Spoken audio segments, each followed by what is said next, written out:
story, broadly speaking, is divided into 3 points of view: land, sea, and air. And it's really an attempt to stay in a human scale of storytelling, a subjective form of storytelling, but get across, as the storylines come together, get across the bigger picture of what happened during the evacuation. I don't want to give it too much away, but it shoots back and forth between various people who were involved, either on the beach or trying to get to the beach, and then obviously it's a tremendous human story where actively the public decided to go, actually we're going to go get our boys back as well, and they did.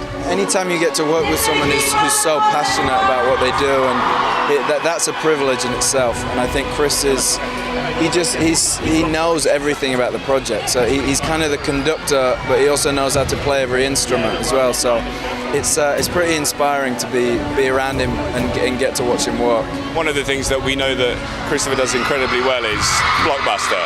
You know, he really tells his stories for the big screen. They're not for the television or for Netflix. They're there's a reason he shot it with IMAX cameras. It's because he wants you to have a fully immersive experience, and I think that's what we're going to get. It's very big. It's a 70mm camera that filmed it, and Chris is an expert. So I think you want to come out and see this one at the IMAX rather than on a screen at home.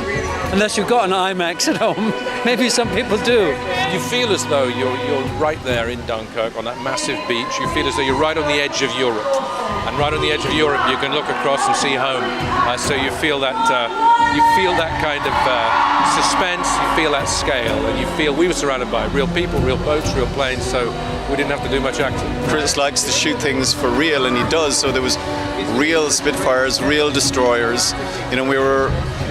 Things were going off and exploding, the sea was on fire, that all happened, and it makes the audience experience it, I think, like much more than something that's computer generated.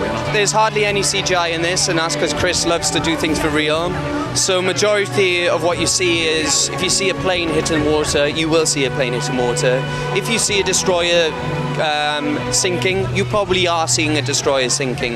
If you're seeing an actor struggle for breath, it's probably because he actually is. I think it's an incredibly personal, emotional experience watching this film. It kind of surrounds you in a way. Something very visceral. I think very visceral, very emotional. It goes straight into the adrenal system. If you want to know what it feels like to be a sitting duck vicariously, this is a couple of hours in the cinema that I think gets very close.